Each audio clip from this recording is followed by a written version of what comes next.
ने एक टेक्नोलॉजी लाई है जिसको सीमेंट कहते हैं। सीमेंट की मैक्सिमम लाइफ कितनी है? कितनी? 2500 साल, मैक्सिमम 100 इयर्स। दुनिया के सीमेंट तकनीकी में काम करने वाले सभी वैज्ञानिक कहते हैं कि सीमेंट की अधिकतम जिंदगी 100 साल है। लेकिन कुछ वैज्ञानिक तो यहां तक कहते हैं कि अधिकतम जिंदगी की परिभाषा क्या है? अधिकतम जिंदगी की परिभाषा अगर हम ये माने कि जब तक ये खंड खंड ना टूटे तब तक, या हम यहीं से मानना शुरू कर दें कि बनने के कितने दिन बाद क्रैक्स आ जाते हैं। अगर वो कहते हैं कि भाई बनने के कितने दिन बाद क्रैक्स आ जाते हैं, यहां से शुरू करें, तब तो सीमेंट की जिंदगी 5 साल भी नहीं। अच्छी से अच्छी बिल्डिंग को देख लेना, आज बनी है, साल भर बाद उसमें क्रैक्स दिखाई दे जाएंगे। तो कई वैज्ञानिक तो कहते हैं कि अगर क्रैक्स को हम आधार बनाएं तब तो ये 5 साल की जिंदगी भी नहीं है सीमेंट की, लेकिन पूरी बिल्डिंग खंड खंड टूट जाए तो 100 साल है। तो हम मान लें कि 5 साल से लेकर 100 साल है। अच्छा, अब दूसरी बात बताता हूं। आपने कभी भारत का कोई किला देखा? फोर्ट? राजस्थान में तो आप हैं, यहां 2-3 किले बड़े मशहूर हैं। आमेर का एक किला है जयपुर में, जोधपुर का एक किला है, जैसलमेर का है, चित्तौड़गढ़ का है। ये सब किलों में आप जानते हैं सीमेंट लगा है? नहीं, चूना लगा है। चूना की मैक्सिमम लाइफ मालूम है कितनी?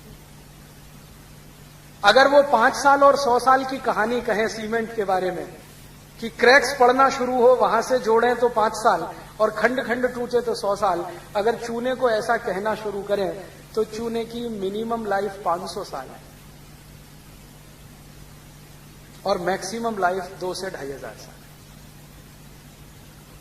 भारत के जितने भी किले हैं ना, आमेर में देखो या चित्तौड़गढ़ में या दक्षिण में चले जाओ या पश्चिम भारत में, बहुत सारे किले 250-300 साल से लेकर 1000-1200 साल पुराने, और इनमें दीवारों में क्रैक्स नहीं है। पत्थर उखड़कर गिर जाएगा, क्रैक नहीं आएगा कभी। मतलब क्या है? मतलब यह है कि चूने की टेक्नोलॉजी सीमेंट से कुछ ऊंची तो है। और आप जानते हैं सीमेंट और चूने का रॉ मटेरियल एक ही है, ये मालूम है ना? दोनों का रॉ मटेरियल एक ही है। इसका माने बनाने की जो तकनीकी है उसमें कुछ अंतर है।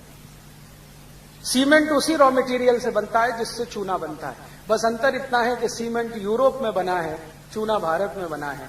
चूना 500 साल तो कम से कम जिंदा रहता है, 2500 साल तो अधिकतम जिंदा रहता है। सीमेंट तो 100 साल से भी कम समय तक ही जिंदा रहता है। तो कौन सी टेक्नोलॉजी ऊंची है, चूने की कि सीमेंट की? अब आप ये कहेंगे कि अगर ये चूने की टेक्नोलॉजी बहुत ऊंची है तो हम घर क्यों नहीं बनाते इससे? ये प्रश्न आएगा कि नहीं मन में? हाँ, तो इस प्रश्न का उत्तर ये है कि हम चूने से ही घर बनाया करते थे आज से 150 साल पहले तक। जितने घर आप देखो ना भारत में पुराने 150 साल 200 साल, वो चूने से ही बने हैं। हम 150 साल पहले तक सभी भारतवासी चूने से ही घर बनाते थे, और जो भारतवासी थोड़े गरीब होते थे वो मिट्टी से घर बनाते थे। और अभी भी कुछ भारतवासी गिने चुने हैं जो चूने से बनाते हैं, लेकिन मेजॉरिटी में आज सीमेंट इस्तेमाल करते हैं। पिछले 150 साल में हुआ ये कि जो देश में चूना बनाने की टेक्नोलॉजी डेवलप हुई हजारों साल में, अंग्रेजों ने उस टेक्नोलॉजी को बैन किया था। और इस देश में पता है अंग्रेजों ने क्या किया था? 1850 के आसपास एक कानून बना दिया था कि चूने का काम करना गैर कानूनी है और सीमेंट से घर बनाना कानूनी है। तो हुआ ये कि जो लोग चूने से घर बनाए, अंग्रेज सरकार जेल में डालती थी उनको, उनके घर तोड़ दिए जाते थे, बुलडोजर ला ला के उनके घर पे चला दिए जाते थे। जो सीमेंट से बनाए उनका एप्रिशिएशन होता था। कारण क्या था?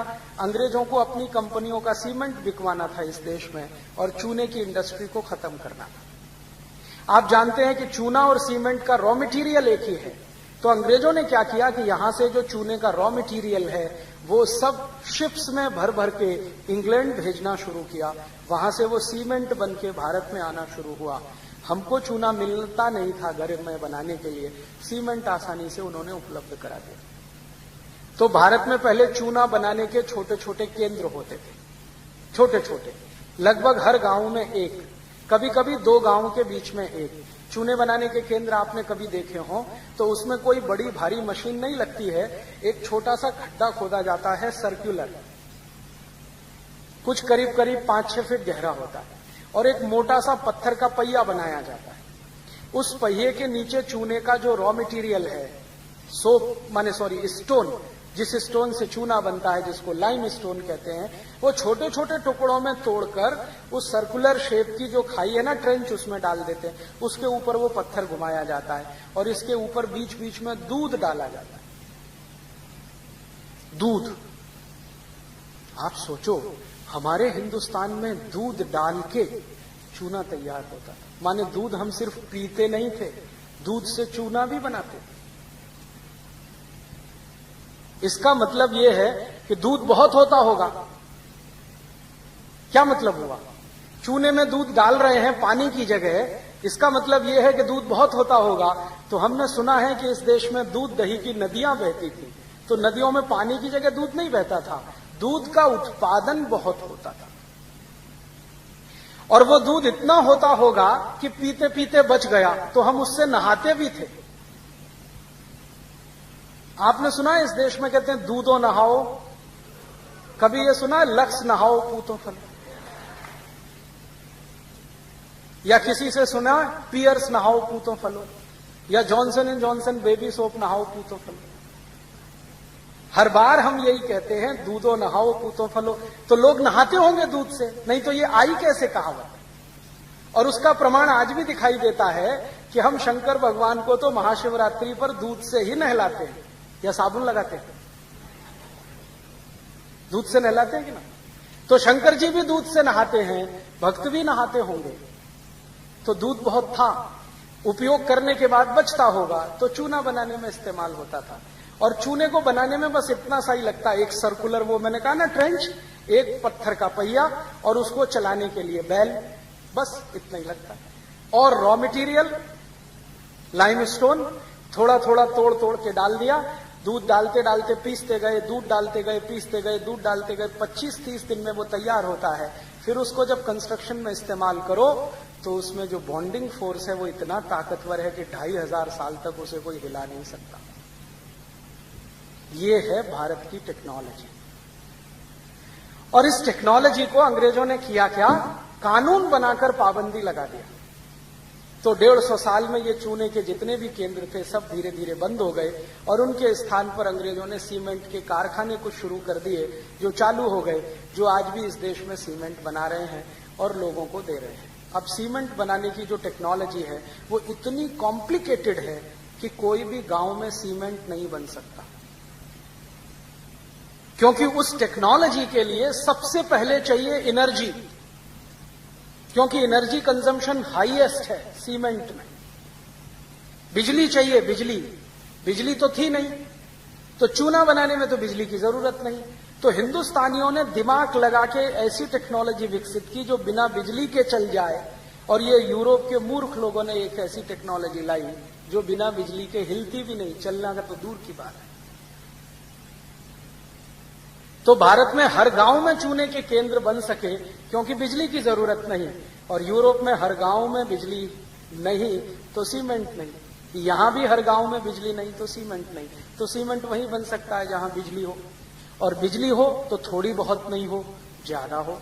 240 वोल्ट की बिजली से सीमेंट नहीं बनता। बिजली बनाने के लिए कम से कम 11,000 वोल्ट लगता है। सीमेंट बनाने के लिए कम से कम 11,000 वोल्ट की बिजली लगती है। तो 11,000 वोल्ट की बिजली बनाने के लिए बड़ा पावर स्टेशन लगता है, और बड़ा पावर स्टेशन बनाने के लिए या तो कोयला लगता है या तो पानी लगता है, और कोयला और पानी जिन गांवों में मिले वहीं बन सकती है, बाकी किसी गांव में तो संभव नहीं है। और जो कोयला और पानी का इस्तेमाल करके बिजली बनाओ तो कोयला जमीन से खोदकर निकालना पड़ेगा, पानी भी आपको जमीन से निकालना पड़ेगा, नहीं तो तालाबों का इस्तेमाल करना पड़ेगा। बहुत दिन जमीन के नीचे से कोयला खोदते चले जाएं तो स्पेस बन जाएगा, उसी स्पेस में भूकंप आएंगे, धरती कंप आएंगे, सुनामी भी आएगा। ये है टेक्नोलॉजी यूरोप की। हमारे यहां ये टेक्नोलॉजी नहीं डेवलप हुई। क्यों? क्योंकि हम होशियार थे, इंटेलिजेंट थे। हमको मालूम है कि जमीन के नीचे कोयला है, लेकिन उस कोयले को खोद कर निकालेंगे तो जमीन खाली हो जाएगी। खाली जमीन निरापद नहीं होती, कभी भी अर्थक्वेक आएंगे, ट्रेमर्स आएंगे तो ढर ढरा के चली जाएगी। तो यूरोप और यूरोप के नागरिकों ने या उनके वैज्ञानिकों ने बिना सोचे समझे कोयला खोद खोद के तो निकाल के फेंक दिया। अब उन खदानों को भरने के लिए कुछ नहीं है, तो उन्हीं स्थानों पर सबसे ज्यादा भूकंप आ रहा है और अब हजारों लोग मर रहे हैं। तो देखो कैसी सुंदर टेक्नोलॉजी है। सीमेंट चाहिए तो बिजली चाहिए, बिजली चाहिए तो कोयला निकालना है, कोयले के साथ पानी भी चाहिए। पानी हमको पीने के लिए और खेती के लिए चाहिए। वो कहते नहीं, पहले बिजली के लिए चाहिए। तो पानी इकट्ठा करना है तो डैम चाहिए, डैम बड़े बड़े बनाने हैं तो पैसा चाहिए, और वो डैम क्रैक्स हो जाए तो बाढ़ ही बाढ़। फंस गए ना। इससे अच्छी तो अपनी टेक्नोलॉजी थी कि हमको क्या चाहिए, सोप स्टोन चाहिए, हर गांव में उपलब्ध है। दूध चाहिए, दूध कहीं खोद कर निकालना नहीं पड़ता, निकालना पड़ता है। दूध तो पृथ्वी के ऊपर ही उपलब्ध है। जानवर हैं तो दूध है, उनको घास खिलानी पड़ती है, वो भरपूर दूध दे देते हैं। और घास को हम वेस्ट मटेरियल कहते हैं। इस देश में अद्भुत मशीनें हैं जो वेस्ट खाकर दूध दे देती हैं कि नहीं। गाय, भैंस, बकरी वेस्ट खाती है। आप खा सकते हो घास, आप मानते हो ये वेस्ट है, वो वेस्ट को ही खाती है और बेस्ट क्वालिटी दूध दे देती हैं। वो दूध आप पीते हो, विटामिन ए मिलता है, विटामिन सी मिलता है, ताकत आती है। वो दूध अगर पत्थर में डाल दो तो और ताकत बढ़ा देता है पत्थर की, और वो पत्थर से पत्थर को चिपका दो बीच में रख के तो 500-500 साल टूटता है। ये है टेक्नोलॉजी। अब जरा सोचो और विचार करो कौन सी टेक्नोलॉजी बेहतर है। दूध और पत्थर का इस्तेमाल करके चूना बनाने वाली। क्योंकि इस टेक्नोलॉजी में सबसे महत्वपूर्ण बात पता है क्या है, कि आप प्रकृति का, नेचर का कोई भी नुकसान नहीं करते। और ये जो सीमेंट बनाने वाली टेक्नोलॉजी है, इसमें हर समय प्रकृति का नुकसान करते हैं, उसके खिलाफ काम करते हैं। आज की सारी दुनिया परेशान है, पर्यावरण प्रदूषण बढ़ रहा है, माने प्रकृति के साथ छेड़छाड़ हुई है, उसके दुष्परिणाम बढ़ रहे हैं। तो भारत में जो टेक्नोलॉजी आई वो इस तरह की कि जो प्रकृति को ध्यान में रख के काम करे। यूरोप में जो टेक्नोलॉजी आई वो इस तरह की जो प्रकृति का नाश करे और काम करे। प्रकृति का नाश करके काम करने वाली टेक्नोलॉजी 100-200 साल से ज्यादा नहीं चलती, और प्रकृति का साथ देकर चलने वाली टेक्नोलॉजी हजारों साल चलती है। उसी को सस्टेनेबल कहते हैं। तो भारत में जो टेक्नोलॉजी बनी वो सस्टेनेबल है, प्रकृति के साथ चलने वाली है, लेकिन उसकी स्पीड कम है। जानते हैं क्यों है? क्योंकि नेचर की स्पीड भी कम है।